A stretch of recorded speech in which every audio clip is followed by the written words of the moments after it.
Hello, students. How are you? Hope you are staying safe at your home. So, in the previous session, we have discussed about the equity shares and the borrowed fund. So, equity share is the first type of the owners fund, as equity share are the real owners of the company. Today we will start with the second type of owners fund, that is preference shares. तो preference shares क्या हैं? Preference shares are those shares which get preference over equity shares. यानी कि equity share से पहले किनको preference दी जाती है, that is to the preference shares, that what we call it as a preference share. The preference shares are those shares which get the preference over the equity shares. तो उनको किस चीज में प्रेफरेंस दी जाती है? The preference is given on the payment of dividend and the preference is given while repayment of investment amount during the winding up. यानी कि वो कहते हैं कि इक्विटी शेयर होल्डर्स को डिविडेंड देने से पहले पैसा किसको दिया जाता है? प्रेफरेंस शेयर्स को। और जब कंपनी वाइंड अप होती है तो इक्विटी शेयर होल्डर्स को पैसा देने से पहले किसकी जो इन्वेस्टमेंट अमाउंट है वो वापस की जाती है, that is of the preference shares. तो preference shareholders are those shareholders which get the preference over the equity shareholders. और वो प्रेफरेंस किस चीज़ों में मिलती है? That is on the payment of dividend and the repayment of investment amount during the winding up of the company. की dividend भी पहले देंगे इक्विटी शेयर होल्डर से और इन्वेस्टमेंट अमाउंट भी पहले देंगे जब कंपनी क्या होगी? वाइंड अप होएगी. So the first feature of the preference share is the fixed rate of dividend. जो प्रेफरेंस शेयर्स हैं they get the fixed rate of dividend before paying dividend to equity shareholders. वो कहते हैं कि equity share holder को तो residual income यानी कि जो बची खुची इनकम है उसमें से पैसा मिलना है. बट वो कहते हैं कि जो प्रेफरेंस शेयर्स हैं, प्रेफरेंस शेयर्स को फिक्स्ड परसेंटेज है, जो फिक्स्ड रेट है डिविडेंड, वो मिलना ही मिलना है जब कंपनी को क्या होंगे? प्रॉफिट्स होंगे. क्योंकि dividend is always paid out from the profits. तो जब भी प्रॉफिट्स होंगे तो इनको एक जो फिक्स्ड रेट ऑफ डिविडेंड है वो मिलेगा ही मिलेगा. अगर प्रॉफिट्स ज़्यादा हो जाते हैं तो डिविडेंड ज़्यादा मिल जाता है, अगर प्रॉफिट्स कम होते हैं तो डिविडेंड कम मिल जाता है. Next, no security. Companies do not offer any security against preference shares. यानी कि जो हमारी कंपनी के प्रेफरेंस शेयर्स खरीद रहे हैं तो हम उनको कोई सिक्योरिटी नहीं देते कि कल को कंपनी अगर डूब जाती है तो आपका पैसा श्योरिटी है कि आपको मिलेगा ही मिलेगा. The preference share capital is a part of the honours fund capital. तो पहले हम जो अपनी लायबिलिटीज हैं उनको भुगताएंगे, अगर कुछ बचेगा तो ही हम क्या है? प्रेफरेंस शेयर होल्डर्स को देंगे. तो प्रेफरेंस शेयर होल्डर्स को हम क्या है? कोई भी जो सिक्योरिटी है वो नहीं देते. Voting rights. As equity shareholders are the real owners of the company, they get the voting rights as well.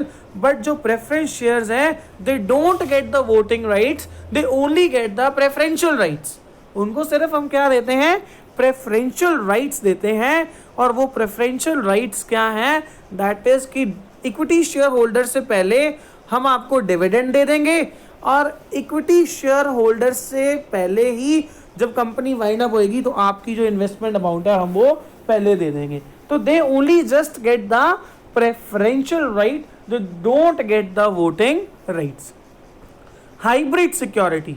तो हाइब्रिड का मतलब क्या होता है? Hybrid means the thing which is having a characteristics of two different things. तो ऐसे ही क्या है जो प्रेफरेंस शेयर्स हैं, तो ये हाइब्रिड सिक्योरिटी है. ये दो चीज़ों का मिक्सचर है, एक तो डिबेंचर्स का, एक शेयर्स का. Preference shares are called hybrid security as these shares have the features of equity shares as well as features of debentures. Like equity shares, preference shares get dividend only when company is earning profit. जैसे equity shareholders को dividend कब मिलता है? जब company को profits होंगे. वैसे ही preference shareholders को भी डिविडेंड कब मिलेगा? जब कंपनी को प्रॉफिट्स होंगे. And like debenture preference shares get a fixed rate of return, जैसे डिबेंचर्स को क्या है, जो डिबेंचर होल्डर्स है उनको फिक्स रिटर्न मिलना ही मिलना है, कि चाहे कंपनी प्रॉफिट में हो चाहे कंपनी लॉस में हो, वैसे ही जो प्रेफरेंस शेयर्स हैं they will get a fixed rate of dividend, चाहे प्रॉफिट्स थोड़े हुए हैं चाहे प्रॉफिट्स ज़्यादा हुए हैं, अगर प्रॉफिट्स हुए हैं तो डिविडेंड मिलेगा ही मिलेगा।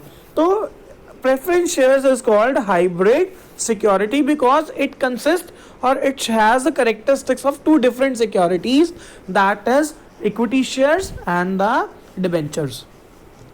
Help to collect large amount of funds. वो कहते हैं कि preference shares के तरीके से हम with the help of preference shares we can collect a huge amount of funds.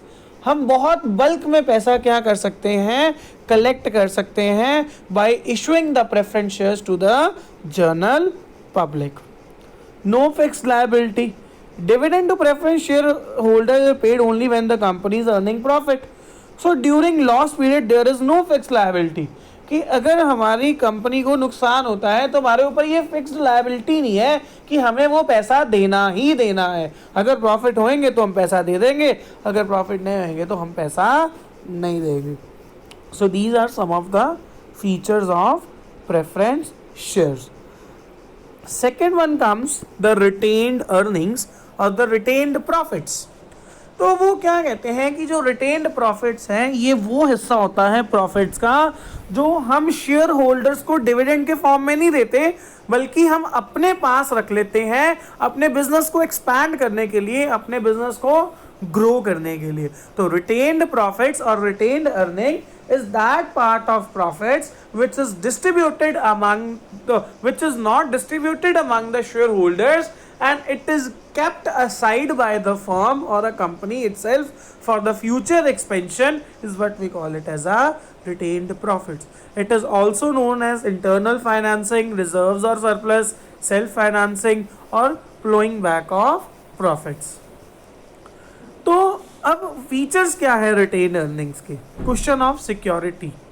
वो कहते हैं कि अगर हमारे पास पैसा पड़ा है तो we have a question of security, हमें कोई सी बात की चिंता करने की जरूरत नहीं है, वी आर सिक्योर कि जब अगर बिजनेस को पैसे की जरूरत पड़ेगी, हमारे पास हमारे अक्यूमुलेटेड प्रॉफिट्स पड़े हैं, हमारे पास हमारे रिटेन्ड प्रॉफिट्स पड़े हैं, हम उनको क्या कर लेंगे, यूटिलाइज कर लेंगे। तो वी हैव अ सिक्योरिटी कि जब भी कुछ ऐसी एडवर्सिटीज आएंगी at the time of difficulty we will get the funds for new and innovative projects.